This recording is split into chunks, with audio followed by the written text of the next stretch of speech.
Bismillahirrahmanirrahim. Assalamualaikum warahmatullahi wabarakatuh. Ini adalah pemaparan materi tentang rencana bisnis, strategi bisnis dan kinerja dalam mata kuliah pembayaran dan indikator kinerja. Ya, ini merupakan pertemuan kelima dalam mata kuliah ini, di mana mata kuliah ini adalah mata kuliah wajib bagi program studi ARS. Ya,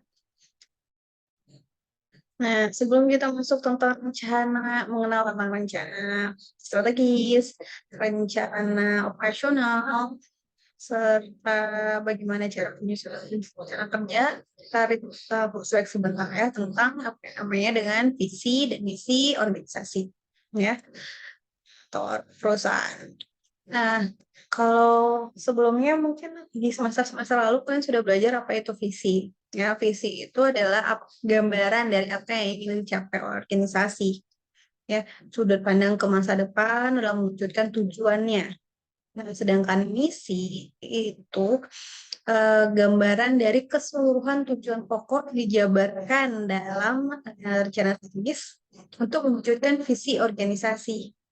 Nah, jenis kegiatannya juga dijabarkan dalam emisi ini juga memaparkan tentang seluruh jenis kegiatan di bidang bisnis yang dipilih oleh organisasi.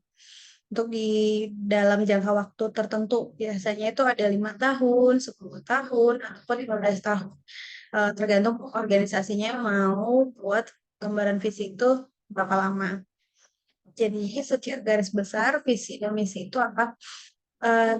Visi itu menjelaskan, menyebutkan tentang gambar organisasi, sedangkan misi itu adalah kegiatannya, cara-cara yang akan dicapai dalam mewujudkan visi organisasi. Nah, setelah kita lihat nih, jadi dalam visi dan misi itu sendiri kan untuk mencapai tujuan strategis dari organisasi. Untuk mencapai tujuan itu tentu harus ada dibuat namanya rencana. Itulah yang dikenal dengan rencana strategis. Tahu lebih disingkat dengan Renstra. Bahasa Inggrisnya strategic plan.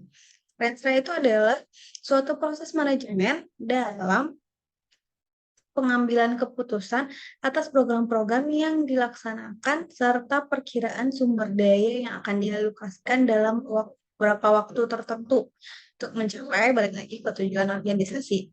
Ya, jadi Renstra itu proses manajemen dalam pengambilan keputusan dan proses manajemen dalam membuat program-program yang akan dilaksanakan dalam jangka waktu tertentu. Balik lagi tujuannya adalah untuk mencapai tujuan organisasi.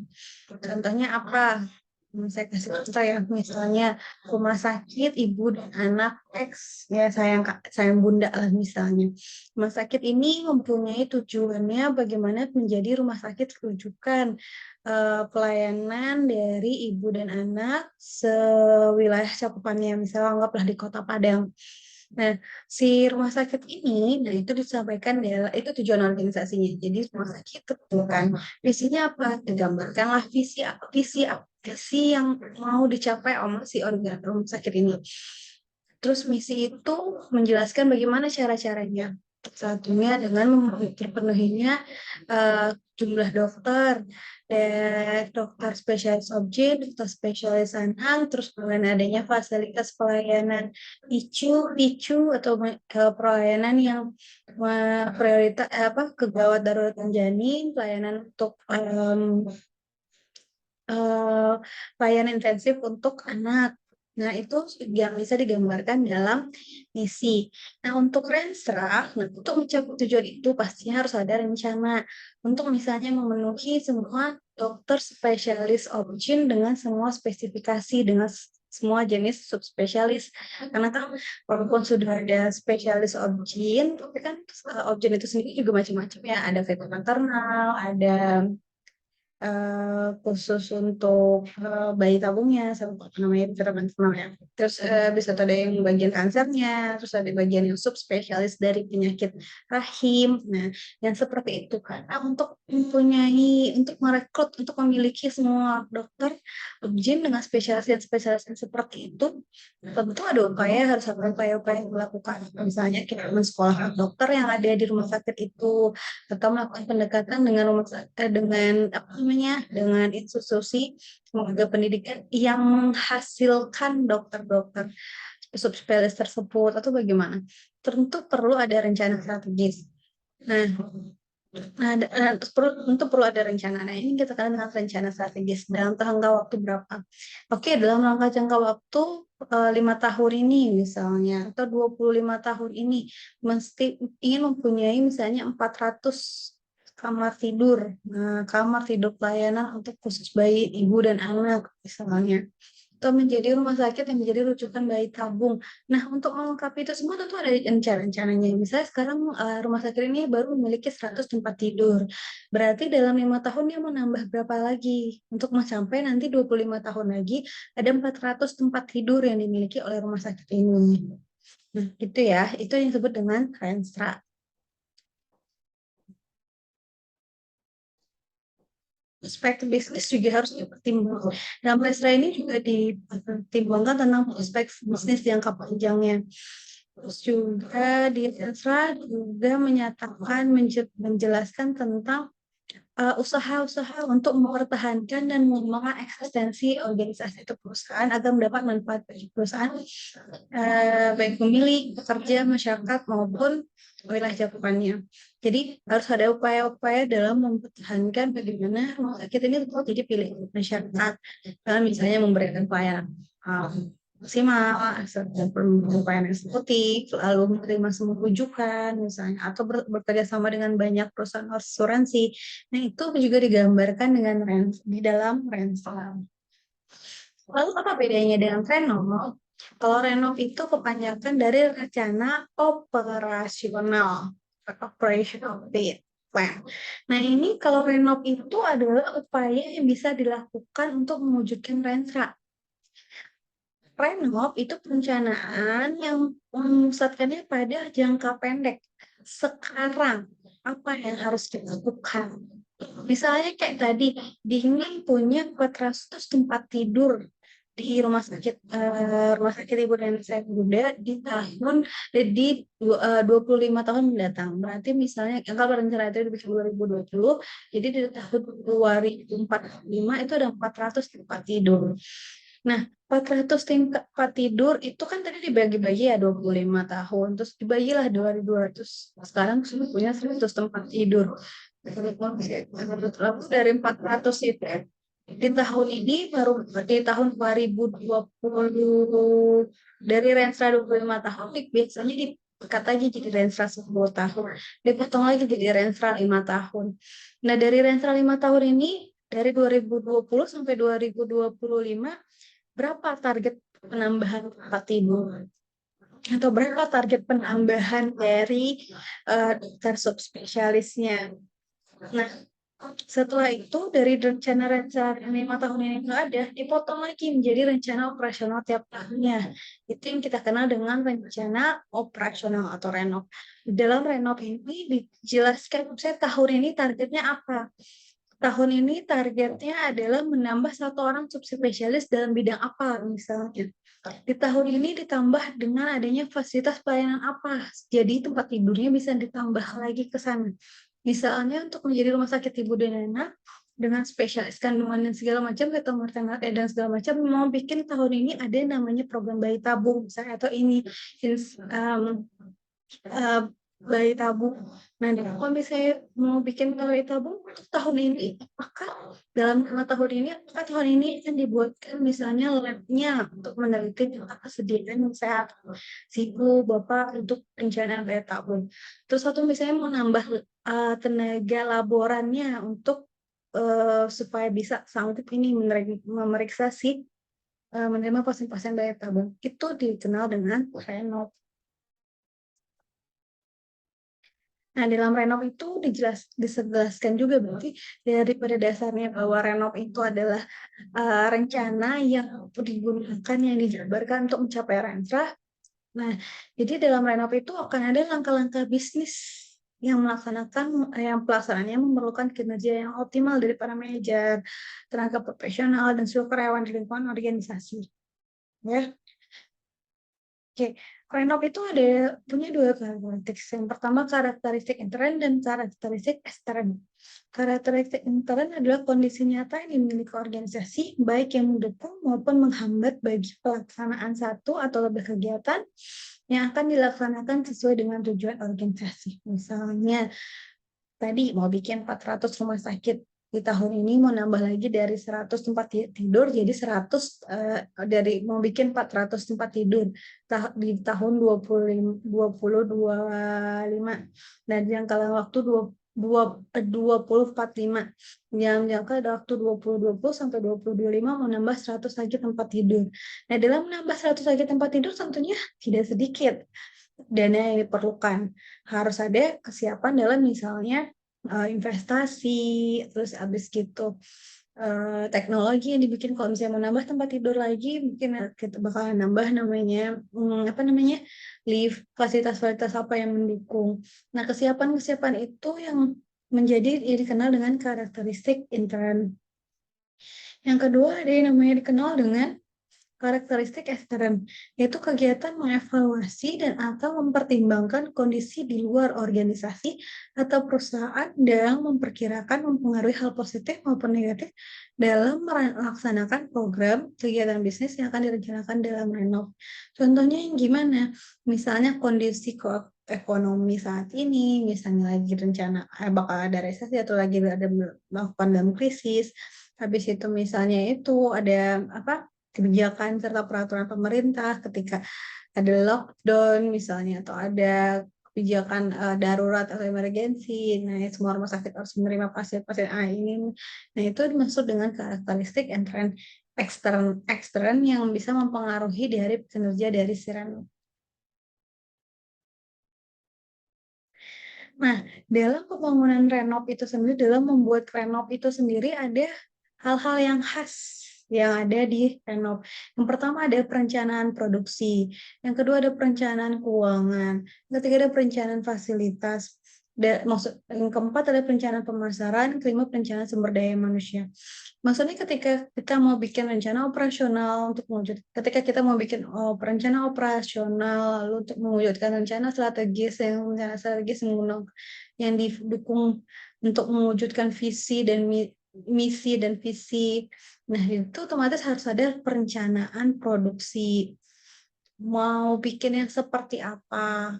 Ya, misalnya kayak tahun 2020 ini, Rumah Sakit Saya Muda itu tadi mau membuat, apa namanya, pasien itu yang terlayani berapa ratus misalnya, berapa ribu misalnya.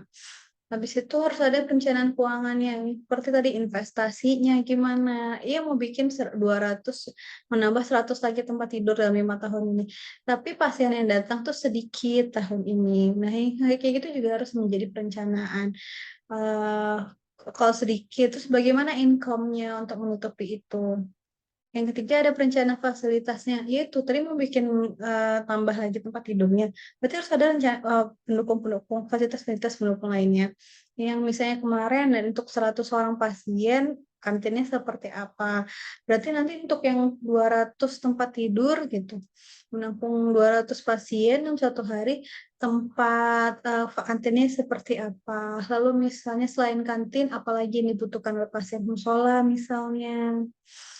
Atau habis itu apalagi yang biasanya koperasi misalnya yang dibutuhkan oleh pasien. Lalu, yang ketiga perencanaan pemasaran atau marketing plan yang berhubungan dengan penjualan dan distribusi barang dan jasa.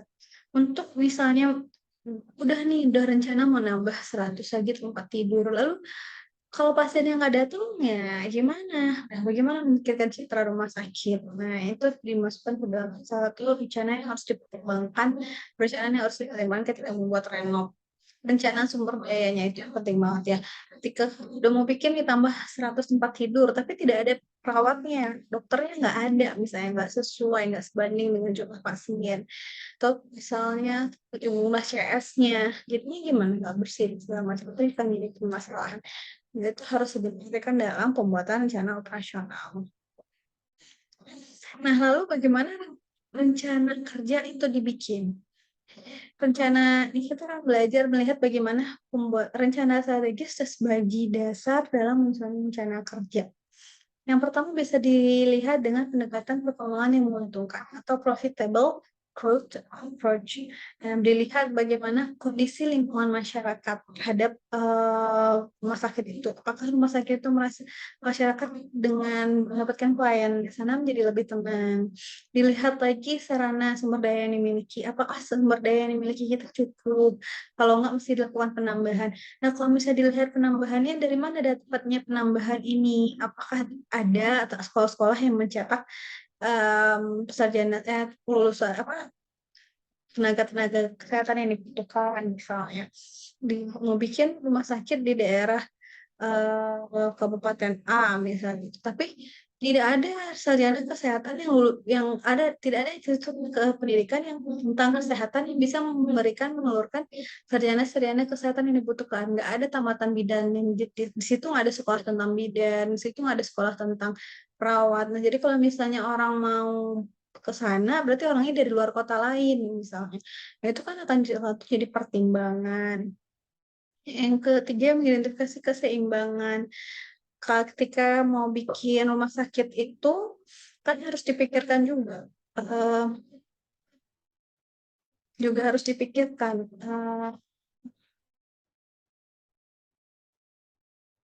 apa obat-obatnya, terus habis itu barang habis pakai yang akan digunakan oleh pasien, bagaimana distribusi obat, misalnya dari supplier ke rumah sakit, nah itu kan juga harus menjadi pertimbangan.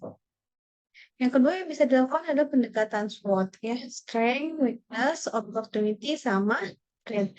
Nah, ini salah satu upaya yang bisa digunakan untuk penyusunan rencana kerja. Dilihat dari opportunity sama threat, opportunity, threat, terus habis itu weakness-nya, apa yang mau kalau udah tahu weakness-nya, apa yang mau ditingkatkan lagi.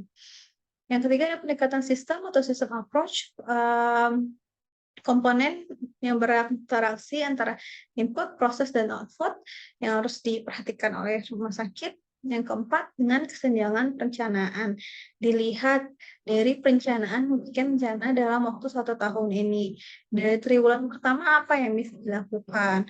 Kalau misalnya tidak sesuai dengan rencana, di triwulan kedua berarti harus improve. Nah, improve sudah dilakukan, apakah itu sesuai atau tidak? Nah, itu dievaluasi lagi di triwulan kedua, di triwulan ketiga. Kalau misalnya tidak, apa yang harus dilakukan? Kalau misalnya dari dalam 1 tahun renov itu tidak ada yang mencapai target, misalnya, berarti rensranya itu kan mempengaruhi rensra ataupun rencana dari tahun untuk tahun ke depannya. Terus ada rencana-rencana yang akan dibuat untuk menutupi kekurangan dari perencanaan tahun lalu. Nah, perencanaan tahun lalu itu kan kita lihat berdasarkan perencanaan tahun sebelumnya. Ya, rencana tahun sebelumnya, misalnya kayak tahun 2020 itu jumlah pasien berapa? Tahun 2021 ini pas jumlah pasien itu bisa diprediksi, bisa dinaikkan bisa 10%, melihat juga gambaran dari jumlah pasien dari tahun 2019-nya.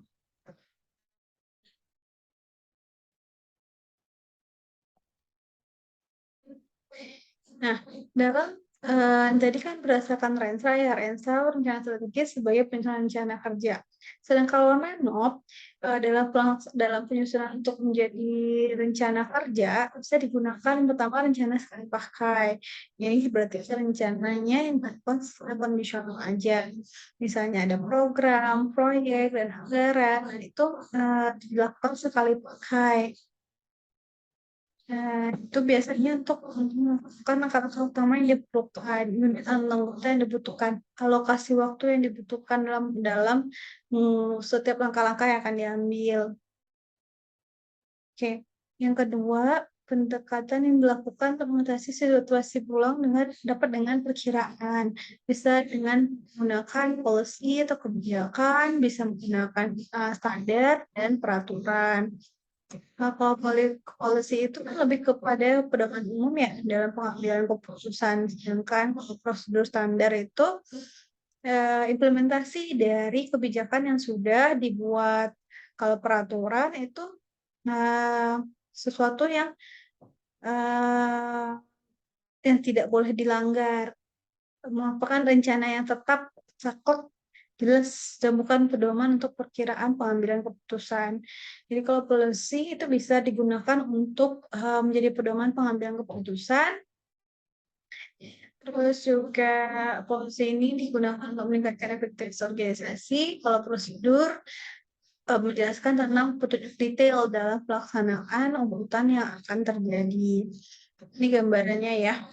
Nah, rencana strategis itu gunakan untuk menentukan visi. Rencana operasional, dia itu rencana strategis aja. Misalnya kita lihat sini ada keterkaitan ya. Bagi atas dua rencana yang sekali pakai dan rencana tetap. Kalau rencana sekali pakai bisa dimuat proyek, program, proyek dan anggaran. Sedangkan rencana tetap kita lihat dari kebijakan, prosedur standar, dan contohnya adalah kebijakan, prosedur standar, dan peraturan. Oke,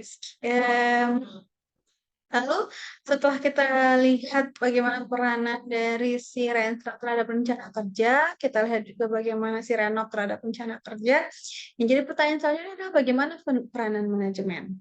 Nah, untuk melaksanakan itu tentu ada peranan manajemen. Orang manajemen lah yang akan melakukan membuat, mengawasi, terus juga apa ya, membuat perencanaan, mengorganisasikan, merealisasikan, mengkontrol serta membuat budgetnya. Ya, seperti biasa, ini adalah manajemen itu berfungsi untuk mengelompokkan orang dalam menjalankan organisasi dalam tujuan-tujuan.